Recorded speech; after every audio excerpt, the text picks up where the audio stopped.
Hi friends, welcome to my channel info from Bharat. Big boss Kannada season 13ರ ಅಗ್ನಿ ಪರೀಕ್ಷೆ ರೋಚಕವಾಗಿ ಸಾಗುತ್ತಿದೆ. ನೀವೇನಾದರೂ ಈ ಬಾರಿಯ ಬಿಗ್ ಬಾಸ್ಗೆ ವೇಟ್ ಮಾಡ್ತಾ ಇದ್ದರೆ ಈಗಲೇ ಈ ಚಾನಲ್ನ ಸಬ್ಸ್ಕ್ರೈಬ್ ಮಾಡಿ. ಯಾಕೆಂದರೆ ಬಿಗ್ ಬಾಸ್ ಕುರಿತಿನ ಎಲ್ಲ ಮಾಹಿತಿಯನ್ನು ತಿಳಿಸೋ ಪ್ರಯತ್ನ ಮಾಡ್ತೇನೆ. ಹಾಗೆ ಈ ವಿಡಿಯೋ ಇಷ್ಟ ಆದರೆ ಒಂದು ಲೈಕ್ ಮಾಡಿ. ಜನಸಾಮಾನ್ಯರಿಗೆ ಬಿಗ್ ಬಾಸ್ ಮನೆಗೆ ಎಂಟ್ರಿ ಕೊಡಲು ಅಗ್ನಿ ಪರೀಕ್ಷೆ ಎನ್ನುವಂತಹ ಚಾಲೆಂಜ್ ಎದುರಾಗಿತ್ತು.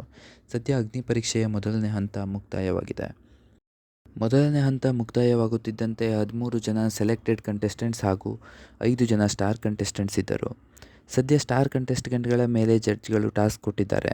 KSRTC ಮೆಕ್ಯಾನಿಕ್ ಪೂರ್ಣಿಮಾ ಹಾಗೂ ಕುಮಾರಿ ನಡುವೆ ಬಲೂನ್ ಹೊಡೆಯೋ ಟಾಸ್ಕ್ ನೀಡಿದ್ದರು. ಇದರಲ್ಲಿ ಪೂರ್ಣಿಮಾ ಅವರು ಗೆದ್ದು ತಮ್ಮ ಸ್ಥಾನವನ್ನು ಉಳಿಸಿಕೊಂಡಿದ್ದಾರೆ.